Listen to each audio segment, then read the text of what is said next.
Buenas tardes, somos Dayana Michelle Anaya Gómez, Oscar Blanquicet Gamarra, Diana González Benítez, Laura Daniela Hincapié Almeida y Stephanie Rivas Alvis.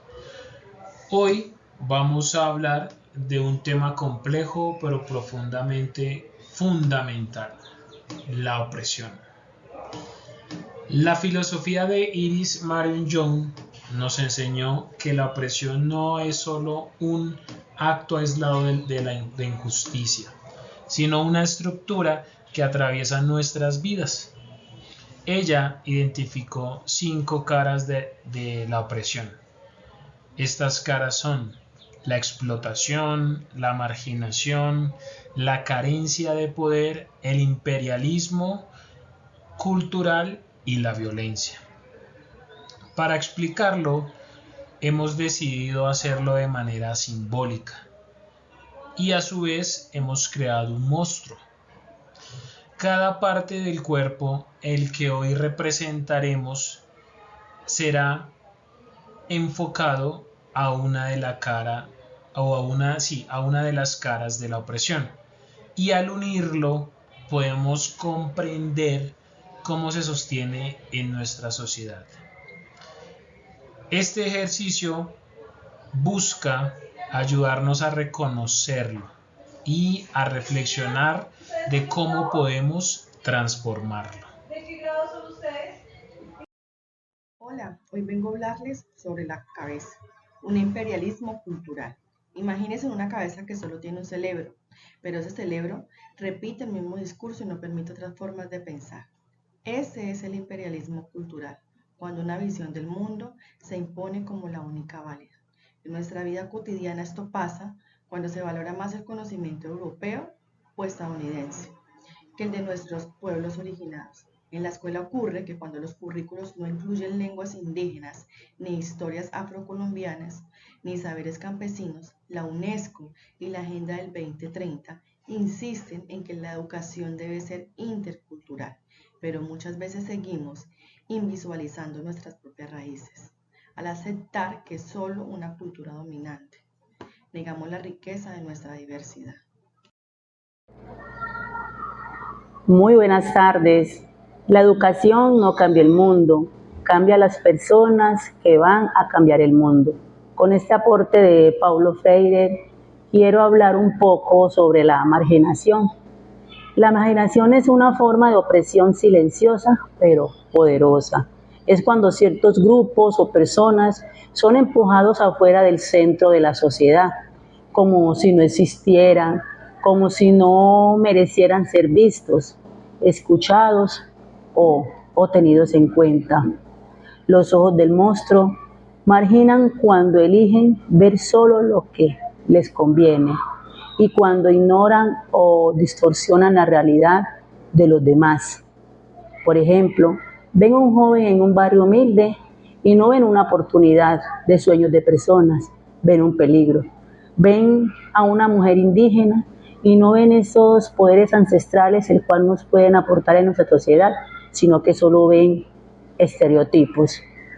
La invisibilidad como herramienta de opresión convierte a las personas en invisibles, invisibles en los medios, en las decisiones políticas, en las oportunidades, invisibles en las calles, cuando se les mira, pero se decide no verlos. El monstruo usa sus ojos para definir quién importa y quién no. Los ojos del monstruo en la educación también existen: la marginación y la exclusión escolar. Los ojos del monstruo también están, lamentablemente, en nuestras escuelas, en un aula donde todos deberían ser vistos por igual. Muchas veces el monstruo elige a quién mirar de estos estudiantes y a quién no. Me pregunto, ¿qué pasa con los estudiantes con discapacidades físicas, con los que vienen de otros países, con los que no hablan bien el idioma? Ejemplo, nuestros estudiantes indígenas, cuando llegan a un aula y no saben cómo comunicarse con los demás, o con los que viven en contexto o los que viven en contexto también de pobreza. ¿Qué pasa con esos estudiantes? Los ojos del monstruo no los ve cuando necesita verlos. Muchas veces son ignorados, subestimados y hasta etiquetados. Se les ve como problemas o como casos especiales. En lugar de, como estudiantes con derechos, a aprender como cualquier otro estudiante dentro del aula de clase. La educación inclusiva busca romper con esa mirada. Quiere que todos sean vistos, escuchados, valorados, pero mientras los ojos del monstruo sigan eligiendo mirar solo a algunos, la exclusión va a seguir dentro de las escuelas, no se nos va a ir. Porque imaginar también es no adaptar los contenidos, no respetar los tiempos de aprendizajes de cada estudiante, no entender las diferentes formas de pensar, sentir o moverse. Los ojos del monstruo están siempre a nuestro alrededor. Una escuela que no ve a todos sus estudiantes está educando con los ojos del monstruo. Muchas gracias. Una boca silenciada. Imagínense una boca que se abre, que quiere hablar, pero de ella no sale ningún sonido. Esa es la carencia de poder. Es cuando las personas tienen ideas, reclamos o propuestas, pero no logran ser escuchadas ni influyen en las decisiones que les afectan. En educación, esto pasa con frecuencia. Estudiantes que quieren participar en clase, en decisiones escolares, pero no se les da el espacio. Docentes que viven condiciones precarias, pero su voz no es tomada en cuenta en las políticas públicas. El COMPES 3918 y los Objetivos de Desarrollo Sostenible resaltan la participación como principio clave, pero aún nos falta convertir esa participación en incidencia real. Una boca silenciada representa el derecho negado a la palabra y a la democracia.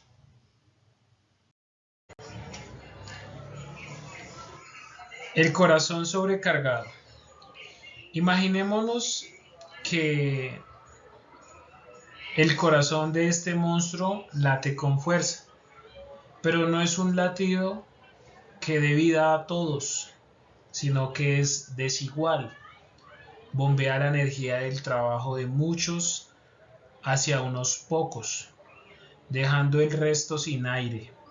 Ese es el ritmo de la explotación, la cara de la opresión que hoy quiero compartir con ustedes. La filosofía de Iris Marion Young explica que la explotación no es solo un abuso aislado, sino un mecanismo estructural. Significa que las capacidades y el esfuerzo de ciertos grupos se transfiere a otros sin que haya retorno justo.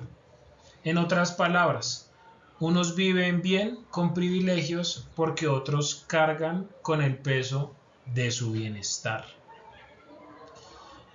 Este corazón late cada vez un trabajador informal. Se esfuerza todo el día sin seguridad social, cada vez que una mujer sostiene el hogar con un trabajo no muy bien remunerado, o cuando comunidades rurales producen alimentos para las ciudades mientras ellas mismas siguen en la pobreza. El economista Osvaldo Zunkel explica que esto también ocurre a nivel internacional. Los países de la periferia aportan recursos y mano de obra, mientras otros acumulan la riqueza.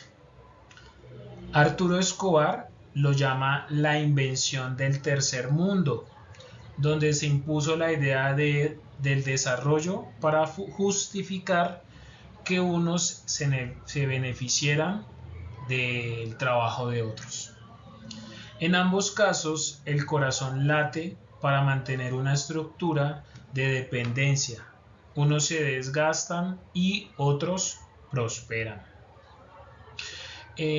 Julián de Zuviría señala que esto no es solo económico, también es cultural y social. Se normaliza que ciertos grupos estén destinados a trabajos de bajo prestigio, como si fuera algo natural.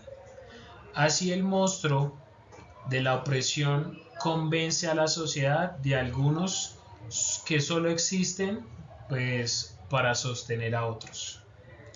En la educación, imaginémonos dos aulas en un mismo país. En una, estudiantes con computadores, libros y nuevos maestros estables. En otra, niños que aprenden bajo un techo roto, con recursos escasos y docentes precarizados. Ambos tienen sueños, pero el corazón de la explotación late fuerte para mantener esas diferencias. El corazón del monstruo no deja de latir, porque se alienta de esas desigualdades y mientras lo dejamos hacerlo, seguirá bombeando privilegios para unos pocos y desventajas para muchos. Pero también recordemos que, como decía Paulo Freire, en la pedagogía de la esperanza, la educación puede ser ese espacio de liberación que cambie de pronto el ritmo colectivo por un latido justo, digno y compartido.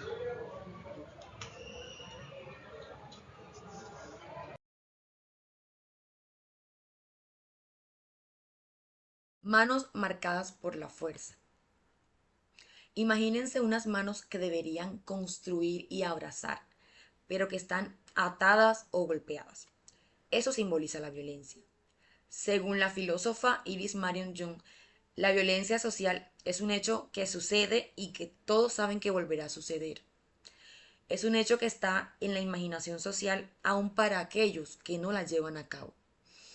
Aquí se explica que muchos escritos sobre violencia tratan de mostrarla como una forma de tener poder sobre cierto grupo y que posiblemente el temor puede funcionar para mantener subordinados a grupos oprimidos.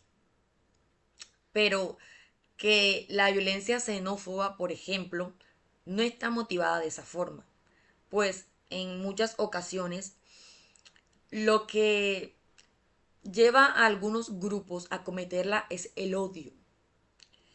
Por ejemplo, el maltrato hacia los gays, el acoso hacia mujeres, a gente de color, etc. Es importante resaltar que la violencia puede ser física, psicológica, simbólica o estructural. En el ámbito escolar, por ejemplo, aparece como el bullying, la discriminación por raza, por género o discapacidad, o incluso como indiferencia ante el sufrimiento de otros. Los informes de Naciones Unidas señalan que sin ambientes libres de violencia no hay posibilidad de inclusión ni aprendizaje. En Colombia, las estadísticas de acoso escolar reflejan que este problema sigue vigente y afecta profundamente la dignidad de los estudiantes. Unas manos violentadas no solo dañan a quienes la reciben, sino que alimentan el miedo, el silencio y la opresión colectiva.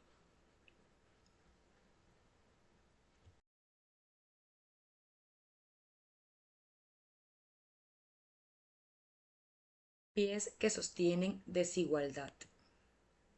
Imagínense unos pies que sostienen un cuerpo, pero que están hundidos en un terreno lleno de huecos y desniveles. Estos pies son la base estructural de la opresión. Representan leyes, políticas y prácticas sociales que, en lugar de equilibrar, refuerzan las desigualdades. En Colombia, por ejemplo, La Ley General de Educación de 1994 fue un avance, pero su aplicación ha sido limitada en contextos rurales y marginados. El modelo centro-periferia, como lo explican autores críticos latinoamericanos, muestra que el sistema educativo muchas veces reproduce desigualdades en lugar de resolverlas. Estos pies nos recuerdan que si no transformamos la base, el monstruo seguirá en pie, sin importar cuántos cambios superficiales intentemos.